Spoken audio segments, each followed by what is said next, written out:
The sights, the sounds, the colors of Fairchild are just so amazing. When you walk in, the beauty will just overwhelm you. It's just lovely.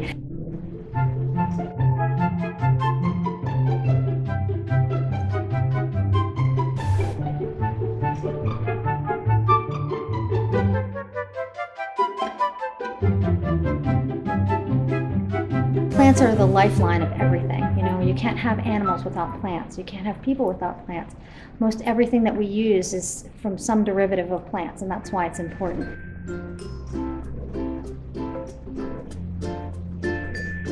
We're 76 years old now. We opened in 1938.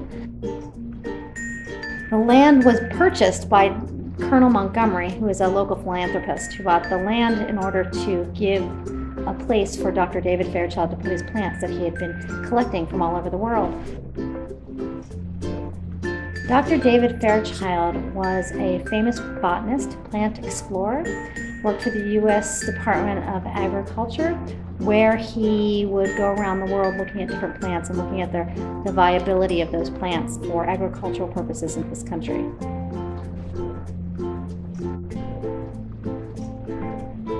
I think the things that people should really look for are the diversity of plants that we have here, the size, the colors, the shapes, the different habitats that we have here.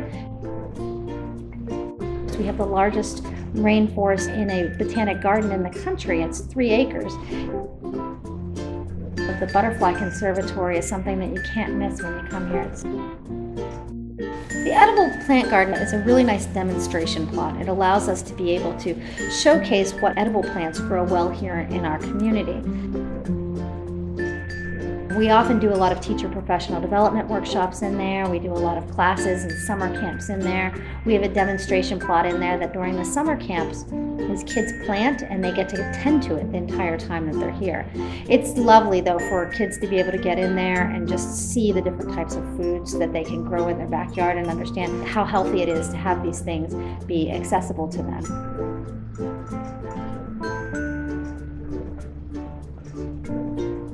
It's a lot of fun here at the garden. We get everybody in the community involved in our festivals. We open up our doors so that people can come and learn about specific subjects.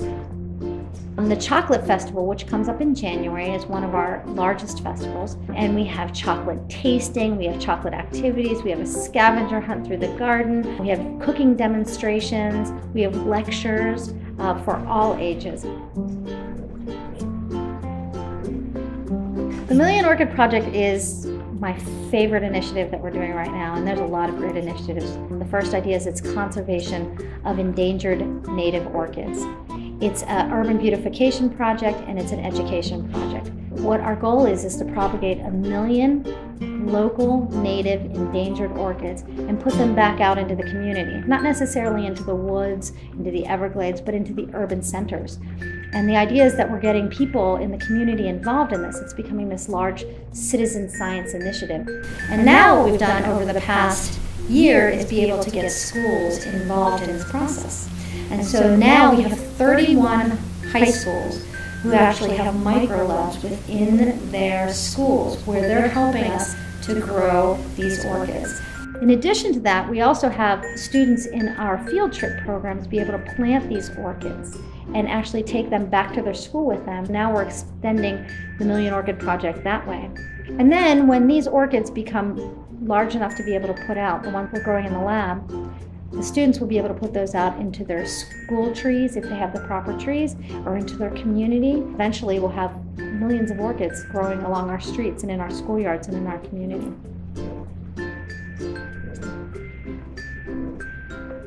Each year, from the start of Art Basel, which is in December, through the end of May, we have art season here at Fairchild, where we bring in traveling exhibits from all over the world to be showcased. They're all outdoors and integrated into our landscape.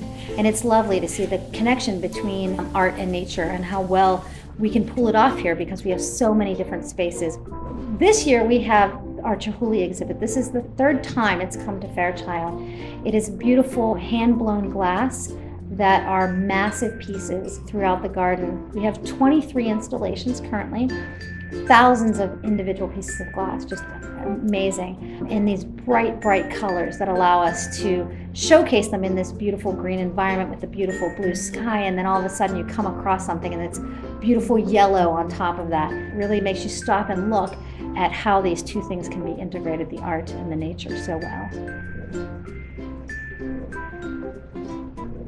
Fairchild has a long history of amazing education programs. A lot of our kids in this community don't get the opportunity to be in green spaces and have the opportunity to get hands-on. And so giving them the opportunity to dig in the dirt, flip over a log and see what's there, get an opportunity to smell the plants and to see the plants and to touch the plants has been very valuable.